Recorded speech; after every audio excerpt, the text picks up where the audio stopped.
The voice of sharing. Durian ASEAN. This is Arlene, and you are listening to Durian ASEAN, the voice of discovery and sharing. Hello, this is Grace. And together with us is Yasmin Ras. Hi. Hi. Good morning. Good morning. So today we are going to discuss about the Kuala Lumpur Eco Film Fest. If you do not know, the Eco Film Fest is an interesting film fest because it dedicates its all attention towards the ecology or environment. Yeah. So why environment in the first place? Well, just a little bit of background and history. Ecoknights, as an NGO, we do a lot of engagement with the public, and one of the ways which we actually try to, highlight environmental issues to the public is through films, and we find films as a very good audiovisual tool, especially with children or even just communities. I think you learn more in a 30-minute documentary or watching Nat Geo about environment than if you had to attend a lecture or listen to someone speak. And then we realized back in 2007 that a lot of materials we used were foreign-owned. So you had the barriers of accent and language.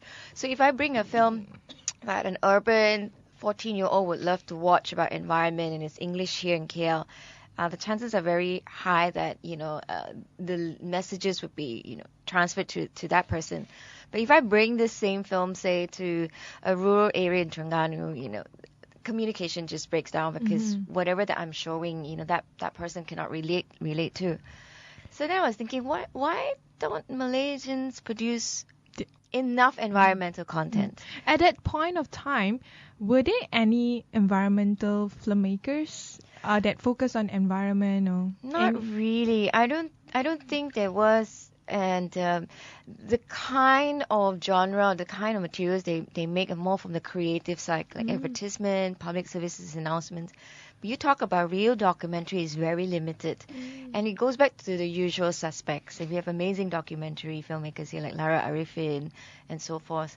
Yet when you look at Malaysia, we're a treasure trove of a lot of environmental stories and issues, but I don't think Malaysian filmmakers are capturing it.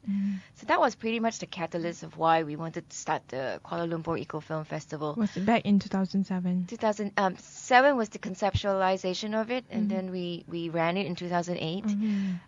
So 2008 we had 12 international films that participated.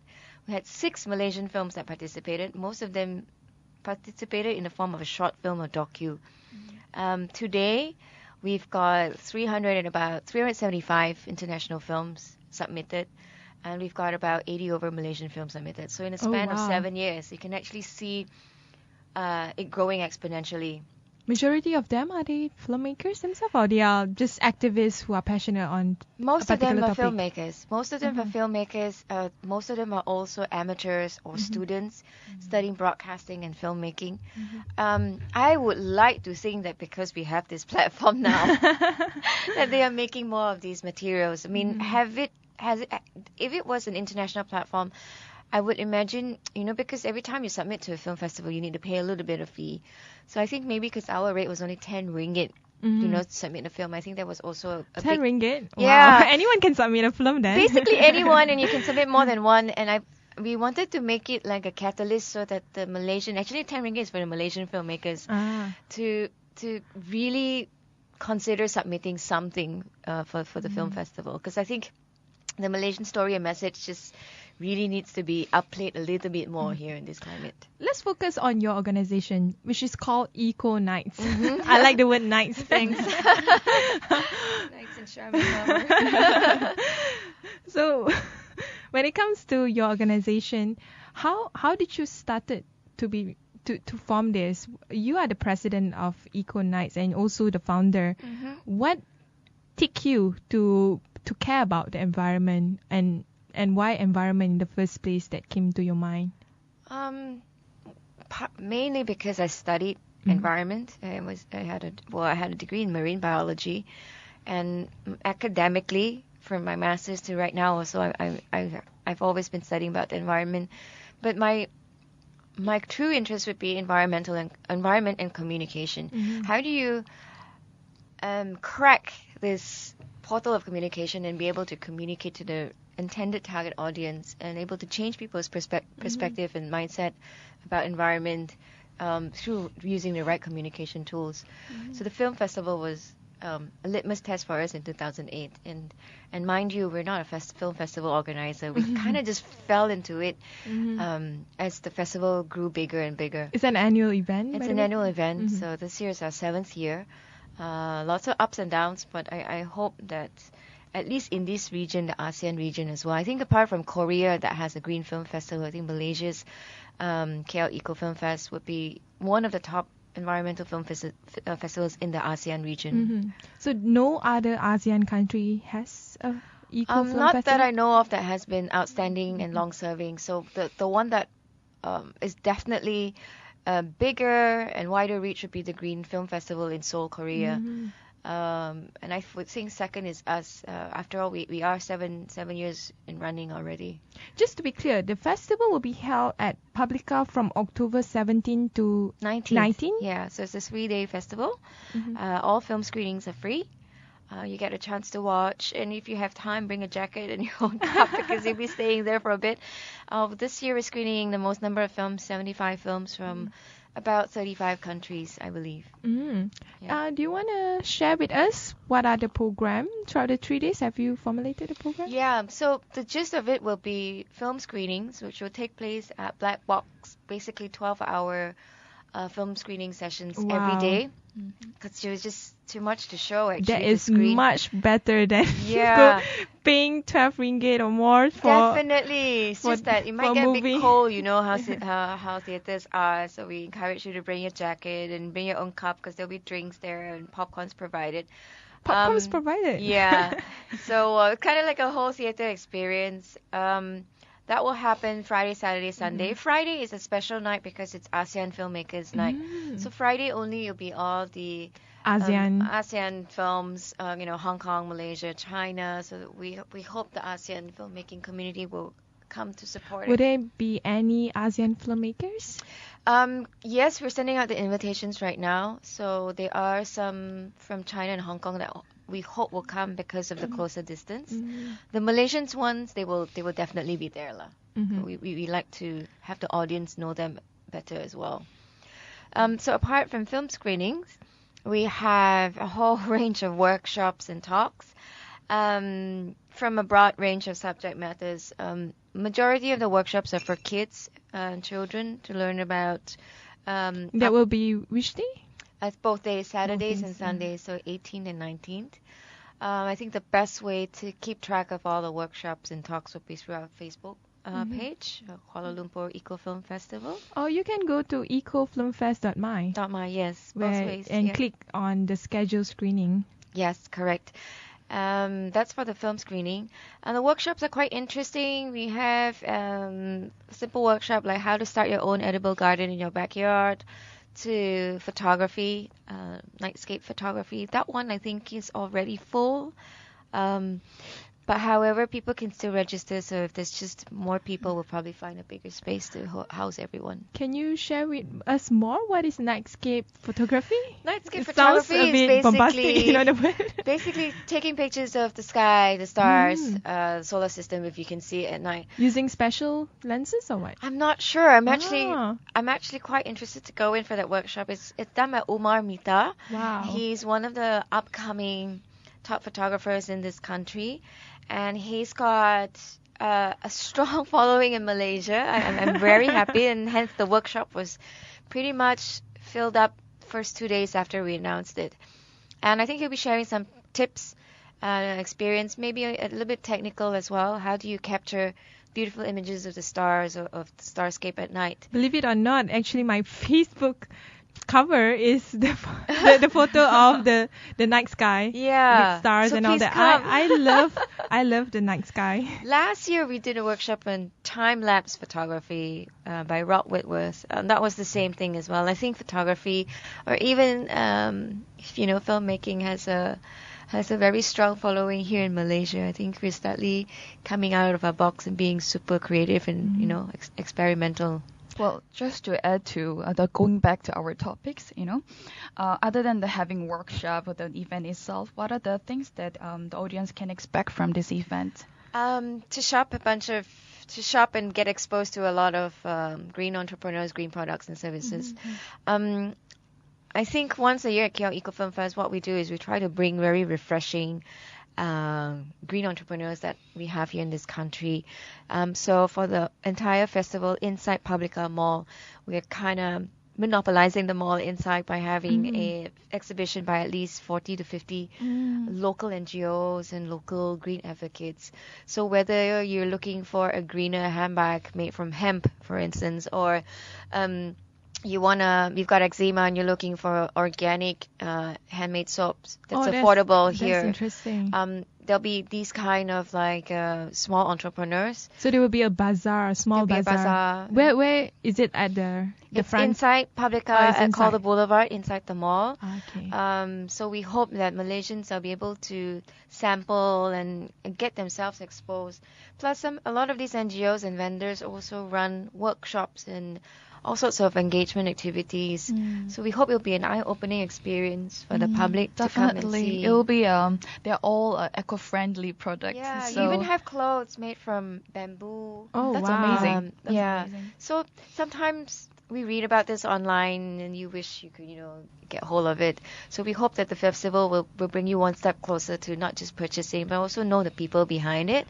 After all, these are local industries, so we hope our festival goers will come and support the Do you have other environment NGO coming in or education institution? Yes, we have the usual suspects like from WWF, Ecocentrics, the whole basic young local green advocates coming on board. And they'll also be running workshops with children on upcycling.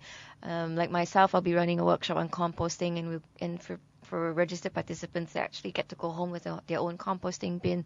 So it's meant to be, I guess, first and foremost, interactive and engaging. I mean, at the end of the day, if green is not made approachable and exciting, people would just, walk by you and not notice you're there. We hope this would prompt families, young families with children to come and check it out, even young adults as well, because of course, we never forget about the young adults. We've got the music component that happens at the B on Sunday. So you will have a mini concert? Yeah, a mini concert as well. And that's a fixed feature every year. And we find it attracts a totally different crowd. A Sunday, waking up a bit late crowd, going into the B for brunch or tea time. Oh, that would be awesome. Yeah, so we've got a whole range from people singing Jess Ibrahim to Froya to Ali Aiman and the whole group. So we hope that they will belt out their tunes and their passion about environment, and hopefully we can connect the younger generation to environment through music. So it's an amazing event. It will be a really nice weekend. You know, you watch really interesting films. You go and buy some interesting products from environment entrepreneurs, and you go to listen to music. And for kids, you have specific activities for them as well. Yes, so a lot of the kids' activities are outdoors, because last year I think it just attracted not just the kids but their parents as well. Outdoor giant games, and they could do a lot of coloring. They could do a lot of engaging with the NGOs. Oh, the parents are the one excited to play. And you know how public that is on weekend. It's really a space to catch up with friends and hang out. So I mean, the venue is beautiful. Yeah. About the movies and the documentary films, how many categories there are? There are actually 6 categories, if I'm not mistaken, but we threw in 2 additional categories for like the jury award and the best mentioned film. But yeah, in total we have 8 categories. The award ceremony will happen on Sunday, October 19th, where we will announce the winners. So from these categories we can have animation, documentary, feature film, and so on. Would you recommend any main films from this event? Because for those who may not have an idea what to choose when it comes to film. I would definitely watch the films listed under official selections. The fact that it's an official selection says a few things. One, it has already won many awards internationally and recognized. and it has amazing filmmakers and crew part of it. Like for instance, Trash, which was released in 2003, and we're screening it here this year now. I believe is co-produced and narrated by Jeremy Irons. So these kind of films, I really, really highly encourage the public to come watch, because they're really made for the big screen, and they have traveled the festival circuit all over. Another interesting point I want to highlight is one of the category is the public service announcement. Yes. Which I thought is like, wow. I think that's more for the Malaysian students lah. I mean, because a lot of the filmmaking and broadcasting students here at the universities would have to probably do a community service message kind of video. So when we promoted it, it was basically to universities, and plus it's in like 30-second, 1 minute. Yeah. So it'd be interesting to see how Malaysian young filmmakers send across a strong environmental message in a short amount of time. Can you let us know what are the notable films that is already under the official selections? GMO OMG. What is it's an that? American film, GMO OMG. GMO basically means genetically modified organisms, and it's a hilarious film because it tells about the journey of the filmmaker finding out about what is in the food that we eat every day. Oh. Like, how do you know how safe is your food? And how do you know what kind of chemicals, how long has it been modified, and what kind of genetic things have been altered in the corn or in the rice or the barley that you eat? And I find it very, very entertaining. It's actually one of the top films on my list. Simply because of the way the story is told. It's very layman perspective, and it's a big wake-up call. Did you know that most of the soya bean that we drink in this country, or the corn that we eat, are already genetically modified? And it's quite sad that in Malaysia, because these food are not labeled, so as a consumer, you're really not aware what you're consuming. I mean, you don't think even all have an are option. natural food. Yeah, you're not really given the choice to select what you want to eat or what Especially you don't for want to eat. vegetarians, like soybean is their main staple, Yes, because it's a bean that can be, because it's protein. yeah, it's a that good can be protein produced substitute. into something else. Yeah.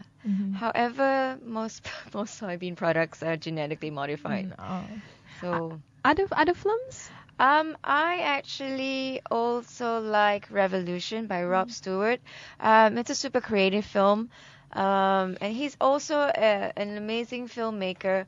And I guess the film is a very good introductory film for someone who says, I have so many things about environment. What should I start understanding about? So Revolution, basically, I would say it's a good introductory film to the whole plethora of environmental issues you see out there. Plus, it's a Rob Stewart film, so if you read on Rob Stewart's credentials, and he's a pretty strong environmental filmmaker. Rob Stewart is not the singer, right? No, not Oh, no.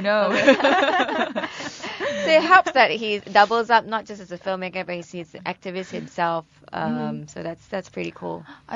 All those feature films on this website, I think they're really amazing, because not only to make people aware what's happening around this when it comes to environment, it also educates people. But this event especially delivers the message through a lot of entertainment, like music, film, There's a workshop. communication aspect to the environmental messages. Yeah. What about local films, as in like ASEAN and also Malaysia in particular?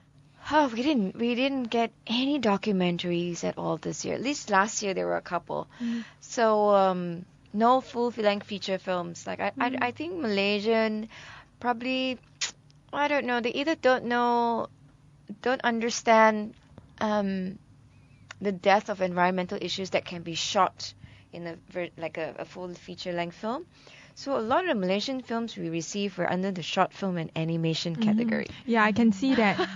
One of it is Aku Plastik Kamu. Yeah, Save Our Bats, which was shot by two 16-year-old sisters.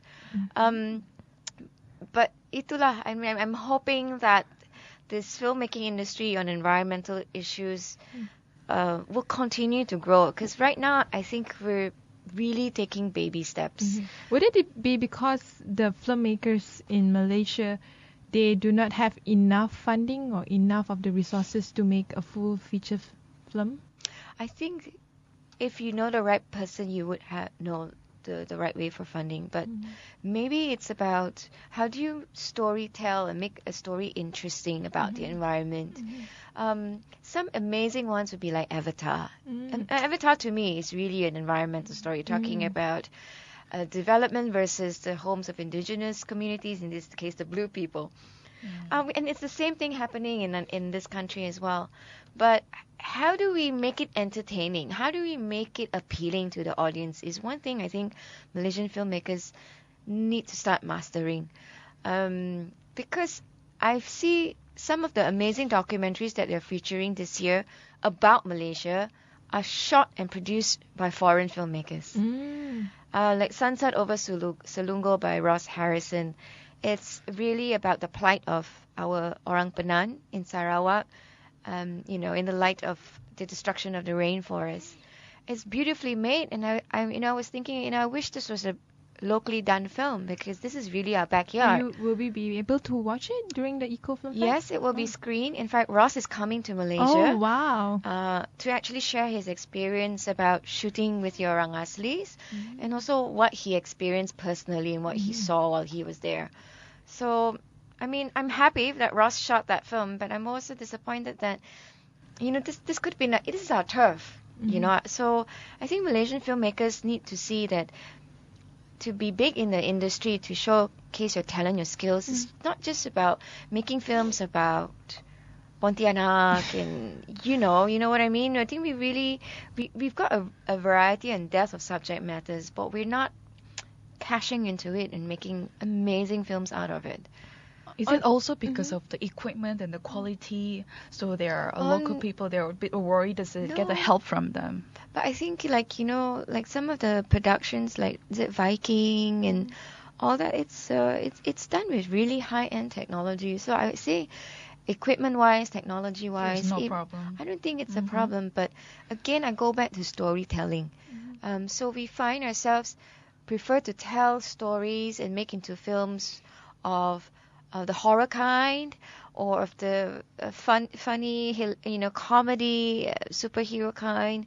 But I guess getting the fast catch rather than producing something that takes a longer time, a more story development, and has a much more deeper key message. Yeah, definitely. I just think it's a waste because I know for a fact that there are a lot of also foreign studios setting up here in Malaysia. I think we're going to lose out if our pool of talent in this country. And you can already see in the field of animation already, because animation is a bit slow to pick up here. So the amazing talents that we have currently are actually working for global entities and being hired to work overseas. So it's quite a waste to see our talent flowing out, actually. On that note, I'm just wondering, will you have a workshop for amateurs filmmakers? Well, we're actually in the talks right now with a government agency on hosting a digital filmmaking workshop to see whether we can squeeze that workshop into this year as well. This is an afterthought as well. But meanwhile, the photography workshop is happening with Umamita. Yeah. So any last words or messages that for you to encourage people to go to the Eco Film Fest, which will be happening between 17 to 19 October. I think what's important is pick up a copy of the KLEFF festival guidebook. You should be able to download it off our website, ecofilmfest.my, or you should actually be able to find it in our Facebook page. Why? I encourage you to get the festival guidebook because it contains every information you need to know on what's happening at the festival. I understand not everyone can come throughout the whole 3-day weekend, so pick and choose what excites you and what interests you. If you have young kids, young children, maybe you can coincide some of the film that you like to watch with the workshops that's happening for the children, so you can park them at the workshop and you can enjoy your film. Secondly, because it's a green festival, we hope you come with an open mind. to get to learn and get to know the local environmental advocates there. Bring your own good green bag so that you can shop till your heart's drop. No plastic Without bags. plastic bags, please. Yes. And yeah, basically, it's basically a really fun event with a little bit of everything for everyone. So if you have a couple of hours to spare, come down to Publica, check it out. I mean, the entire mall will be a KL Eco Film Fest mall anyway. So we hope we'll be able to entertain, and at the same time, when you leave, hopefully you would have found something meaningful, a cause that you can support. With that, thank you very much, Yasmin. Thanks, Arlene and Grace. Thank you so much. Thank you so much.